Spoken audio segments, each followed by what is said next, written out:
Hey everyone, I'm Sarah and this is Courageous Color. Today I want to talk to you about equal parts. So in a lot of my color mixing videos, I talk about mixing equal parts or half parts. And if you don't know what that is, then you're going to be really confused when we are mixing colors. So let's at first just agree that mixing requires measurements. And equal parts are going to be your measurement. Just like when you get a recipe for bread dough or cookies or something like that, they give you, a measurement like a half a teaspoon or a cup or something like that. So in mixing paint or even food coloring or many things, mixing equal parts helps. And you get to decide what the equal part is. So for example, if I'm mixing paint to cover an 18 by 24 canvas, then I probably just need a couple of tablespoons of paint and I can cover that canvas, let's say for the background. Then if I was doing a wall mural, I'm gonna need gallons of paint. So I'll wanna mix gallons together or half gallons together instead of tablespoons.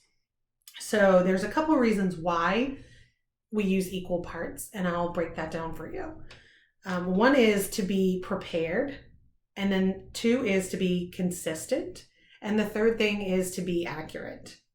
So let's talk about preparedness. And if you're learning from this video, definitely give it a thumbs up and subscribe, because this is just the first video in a 10-part series called The Basics of Color Mixing.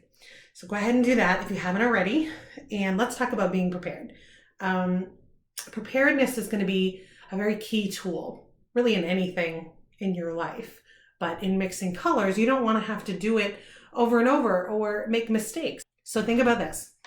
What am I going to need this color for? And how many times am I going to need it?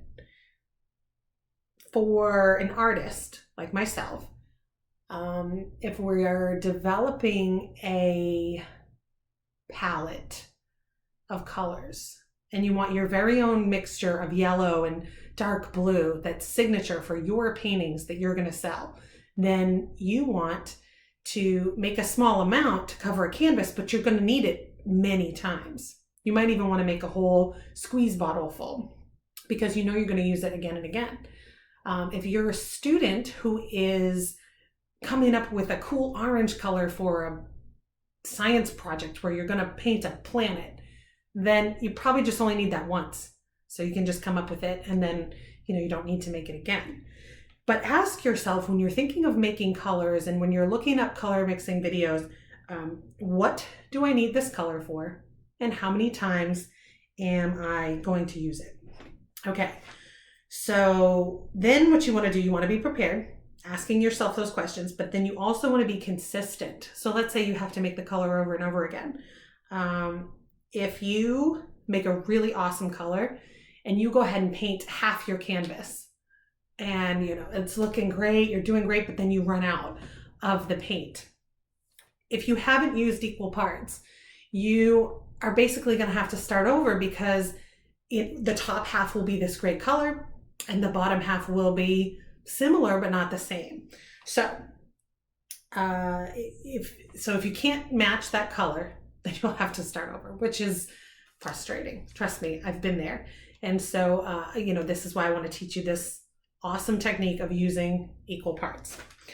And then the cool thing is once you come up with the colors that you want and you've used equal parts, you can pretty much perfect your recipe, so to speak, for your colors. So for me, I use a really fun navy blue and pink and things in my paintings. And because I've made them so many times, I can make them the same over and over again and go ahead and perfect that recipe. So if you're learning and you're liking this video, go ahead and give it a thumbs up. And again, make sure you subscribe because this is just part 1. And if you subscribe, you'll get notified when we do parts 2 through 10.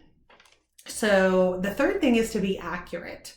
So accuracy is going to help you achieve consistency. And that was our last step, to be consistent, to make the same thing over and over and over again. So achieving consistency is, it's simple, but it's going to have to be repetitive. But different people are going to be comfortable with different methods of measurement. Okay, so there's 3 ways I want to show you. I'll give you examples. One is to eyeball the paint. This is what I do. I've mixed paint a million times, so I'm really comfortable going, okay, I've squeezed it on there. That's going to be the same as the next one I squeeze on. And if I need to do like a half a measure, I'm pretty comfortable eyeballing that too. And for me, my colors keep on coming out the same, so I'm going to stick with that. But I wanted to show you a way that you can measure if you're not comfortable with eyeballing. So there's 2 other ways. One, well, here, let me show you the eyeballing method. So when you're using the eyeballing method, you just use your sight to make sure that all your parts look equal or the same. And then when you're finished with that, you just mix it up. Okay, so now let me show you another method. You can actually measure the paint out, like in tablespoons, just like when you're cooking. So right here in this example, I'm going to use a tablespoon to measure the exact same color that I just eyeballed. So check this out. When you're using measurements, you want to make sure that you use the same tablespoon or teaspoon, whatever you're using, for each equal part. So in this example, I have 3 equal parts of white and 1 equal part of red. You'll probably notice that this method yielded a lot more paint than the eyeballing method.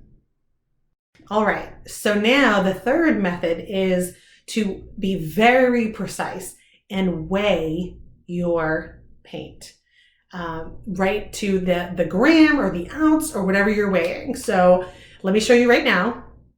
This is how I measured the same color using a food scale. So when you're using a food scale, you want to go ahead and turn it on, then put on whatever you're going to put your paint on, whether it's a plastic bag or a plate just like this, and then press the on button again to clear it. After that, you can add your equal parts in small increments, and you can use a calculator to make sure that each part is the correct weight until you have all your equal parts. Need to add a little more here and adjust the plate just a little, and then you mix it up just like any other time. Okay, so that's it. So, I just want to say thanks so much. I really appreciate you viewing this video. I appreciate all the thumbs ups, and definitely subscribe if you want to see parts 2 through 10. Eventually, this video series is going to become a mini book as well, so that you can go ahead and purchase that or read it on Kindle books with all the pictures and everything to explain. And I will link that when it becomes available. Again, thanks for watching. Until next time.